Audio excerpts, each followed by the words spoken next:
We didn't learn to talk through academics. To use a musical term, we learned to talk by jamming with people. I think that in ancient times, music was one of the things they, first made. Earlier today, I was on a call with one of my students, and we got into quite a deep discussion around holistic approach to music education. You might know the term holistic medicine or holistic approach to health or mental health. And usually what it means that we're trying to take account of the whole individual rather than focusing just on specific things like fixing something in your body as a surgeon, as opposed to trying to look at your life, your lifestyle, and how it affects your health. Sometimes, by only looking at parts, you cannot fix the greater whole. And so that's where the word holistic comes in and serves to express our feelings in a very deep way. And so music is necessarily connected to our overall mental health and how we function. The connection between sound and feeling is a very profound one, and one that we can spend a lifetime journeying through and understanding of. The beautiful thing is that we can experience that emotional connection to sound without really having to do anything. All we need to do is make a sound, and we can make an emotional connection with that.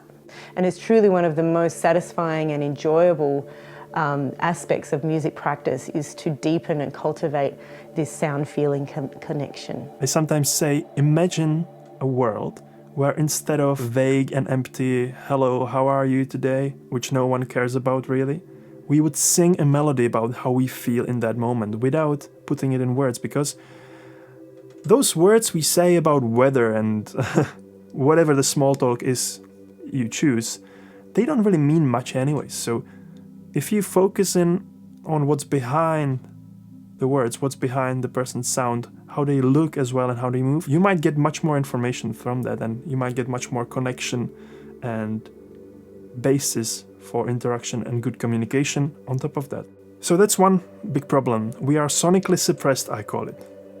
Second big problem is music education and music industry and how we look at music and the permission we give ourselves to actually create some music. In academics, you're a beginner, you play with other beginners. When we're talking as babies, we're jamming with the professionals. We're jamming with the best all the time, and we're never told we're wrong. If we say a word wrong, like blanket, we say blanky. Our parents adopt our way of doing it. Yeah. So we learn to speak through freedom. The traditional music schools, at least where I'm from, are structured in a way that will teach you how to read music and how to become this cog in the machine of an orchestra. Another thing that doesn't really help is that musicianship isn't really appreciated as a high value in this society. Usually music is the first thing that gets cut, and it became this sort of thing that you just do when you have time for a hobby, when all of the important life stuff is sorted. Then I can either pursue or listen to music.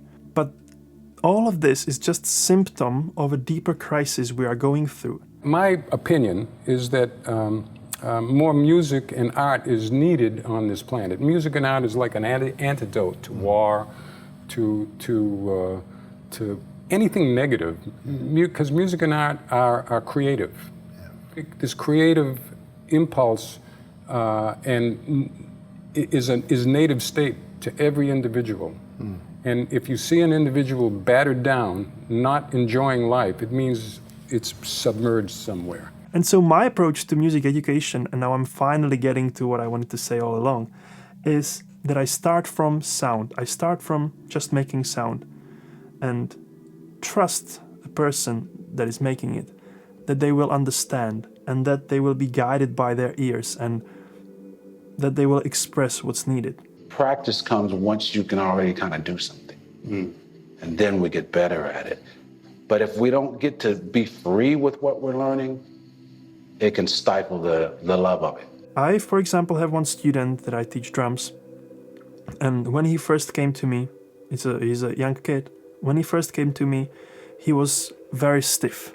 You would call him not talented if you saw him as a music teacher. You would call him, oh, this kid doesn't have talent, probably shouldn't do drums or whatever, or shouldn't do music at all. But I approached it with this in mind, that maybe there's something in his family that's going on, or maybe he's shy, or we haven't created the rapport for him to be relaxed in the lesson. And I approach these lessons with a lot of patience and a lot of openness and tried and did my best to create this space, to hold this space for him to be able to express. So in practice, it would look like I would let him play piano or other instruments to explore, even though we were supposed to practice drums. And then we would start on a djembe, and at first he would play very arrhythmically. It would be something like very random. And as a music teacher, technically I should be correcting him and be like, no, you do it like this, left hand, right hand, whatever. But I didn't do that on purpose. I realized that there is something that needs to be expressed from him through that chaotic rhythm that he was doing. I gave it enough time to build up that rapport so he can feel safe with me and express. So I did this for a few lessons. In one of those lessons, I actually had observation. So there was another teacher who was observing me and kind of taking notes in the background. And I felt really under pressure because I felt like, oh, the system wants me to do these specific things, teach him notes and rhythms and how to read music. I felt like I'm being very judged. I didn't know whether I'm not gonna get some, bad reviews or whatever. Like he's not really doing anything in the lesson. He was just sitting there letting him play, didn't teach anything. But I knew what the purpose behind it was. And I let him do it for several weeks, I'd say. I would usually wander into something more organized. I would show him a little thing here and there, and then I would let him go into his improvisation. And after a few weeks of this, he started to be so much more relaxed with the drum. And all of the rhythms that he struggled with previously, he just did naturally. It wasn't because he didn't have talent, it was because he was tense around what he was trying to do, and whenever I told him what to do, he just couldn't. But once he resolved something from it, and it was just like a miracle. He was just able to do it.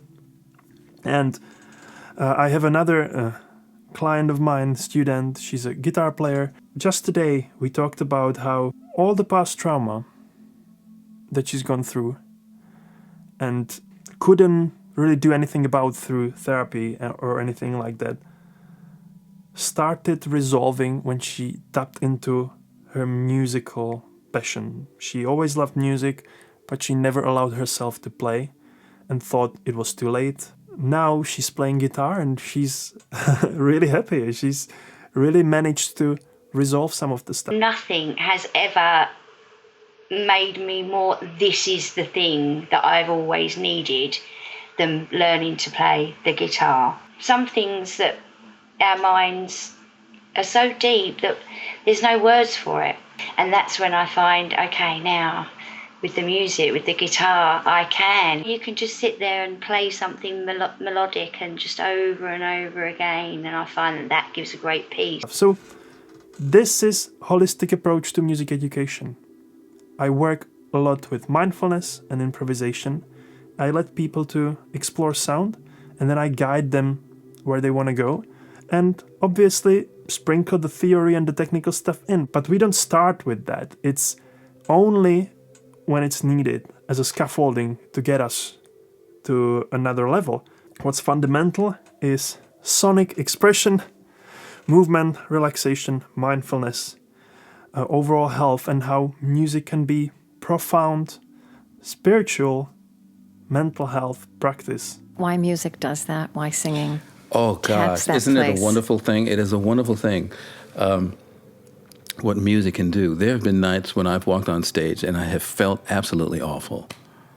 Just terrible, physically, ill, raging headache or something, And at the end of a concert, I'm 70% healed. The headache is is like gone away. Or there have been nights when I've emotionally been just maybe a little bit off. Maybe I've had an argument with someone or misunderstanding with one of my children or something like that, And I walk on stage and I'm just like, okay, blah, blah, blah.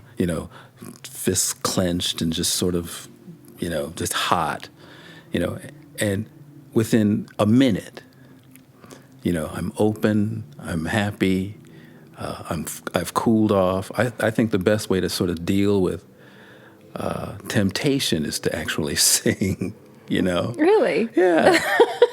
Yeah, if you're like tempted to say the wrong thing or whatever, to open up your mouth and start singing is a great way to deflect negative emotions. I think it's a really good way to feed yourself some positive. Singing as an ethical discipline. There you go, and why not? Yeah. So let me know in the comments, please, if you have played any instruments, if you have studied music, or if you listen and wish to play but haven't give yourself permission to do so.